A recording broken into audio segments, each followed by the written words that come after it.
What is up, TikTok? And here are 3 Java shorthands you may or may not know to help you code faster. Tip number 1.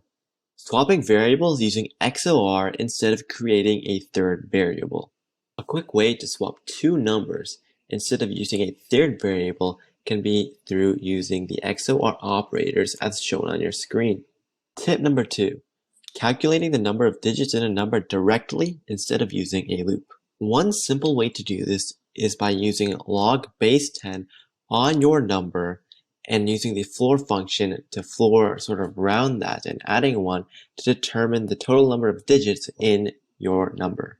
And the last tip of the day is to use the built-in isProbablePrime method from the big integer class to determine if a number is prime or not.